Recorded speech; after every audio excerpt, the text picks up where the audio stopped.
ఆత్మలో వర్ధిల్లుట. అనుదిన ధ్యానమాలిక. రచన డాక్టర్ ఇ. Stanley Jones.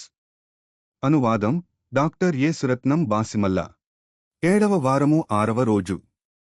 మత్తయి 4వ అధ్యాయము 8-11 వచనములు. మంచి పురికొల్పు. క్రైస్తవ్యములో వాంఛకు స్థానమున్నది. మన ప్రభువైన యేసు తన పరిశుద్ధులందరితో వచ్చినప్పుడు మన తండ్రి అయిన దేవుని ఎదుట మీ హృదయములను పరిశుద్ధత విషయమై ఆనందమైనవిగా ఆయన స్థిరపరచుటకై మేము మీ ఎడల ఎలాగు ప్రేమలో అభివృద్ధి పొందుచున్నామో అలాగే మీరును ఒకని ఎడల ఒకడును మనుష్యులందరి ఎడలను ప్రేమలో అభివృద్ధి పొంది వర్ధిల్లునట్లు ప్రభువు దయచేయునుగాక.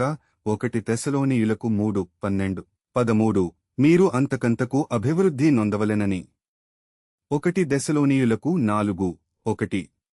మీరు ప్రేమయందు మరి ఎక్కువగా అభివృద్ధి నొందుచుండవలెనని. 1 తెస్సలోనీయులకు 4:10-12. ప్రేమించుటలో అభివృద్ధి చెందుట మార్గమై ఉంది. మన వేషములో దుస్తులలో, ప్రజ్ఞలో అభివృద్ధి చెందుటకు వలన అసూయ ద్వేషములు ప్రతిచర్యలుగా తయారవుతాయి. కాని ప్రేమలో అభివృద్ధి చెందుట ద్వారా మంచితనమును కలుగజేసి ప్రేమలో హృదయమును బలపరచి పరిశుద్ధతలో అనింద్యునిగా చేయును. అన్ని విధములుగా అది నిర్మాణాత్మకంగా ఉంటుంది. ఇది దేవుని వాక్యము స్థిరపరచుచున్నది. ఒకరినొకరము ప్రేమించుటలో, మంచి కార్యములు చేయుటలో ఆసక్తిపరులముగా నుందము. ఇది మంచి పురికొల్పు. ఎక్కడ స్వార్థపరమైన వాంఛ ఉంటుందో అక్కడ అసూయ ద్వేషములు రేకెత్తుతాయి. అందరి ప్రయోజనము కొరకై ఎవరు వాంఛ కలిగియుందురో అట్టి వాంఛ మంచి క్రమమైన లక్ష్యము వైపు నడిపిస్తుంది. మీలో ప్రముఖనిగా ఉండగోరువాడు దాసుడుగా ఉండవలెను. నిన్ను నీవు తగ్గించుకుంటే నీవు పైకి వెళ్ళగలవు. నీవు ఈ విధంగా ఉన్నప్పుడు అంతరంగములో ప్రశాంతత గలవాడవై ఏ బాధలు, ఉద్రిక్తతలు లేక జీవిత ఆనందదాయకంగా ఉంటుంది. నీవు ఇతరులతో పోటీ పడనక్కరలేదు. నీవు ప్రశాంతత గలవాడవై శ్రమిస్తావు.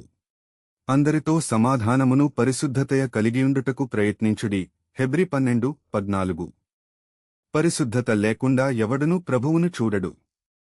నిన్ను నీవు సంపూర్ణముగా ప్రభువుకు సమర్పించుకుంటే అప్పుడు నీవు సంపూర్ణంగా సమాధానము కలిగియుంటావు మరియు ఇతరులతో కూడా సమాధానంగా ఉంటావు. తప్పుడు జీవిత విధానము వలన నీలో కలిగిన బాధలన్నిటికీ యేసే జవాబు. ఈ భాగము డాక్టర్ ఇ. స్టాన్లీ జోన్స్ రచించిన అనుదిన ధ్యానమాలిక ఆత్మలో వర్ధిల్లుట నుండి సేకరించబడినది. దీనిని మీకు వివరించిన వారు ఎల్. సెలా బుక్స్.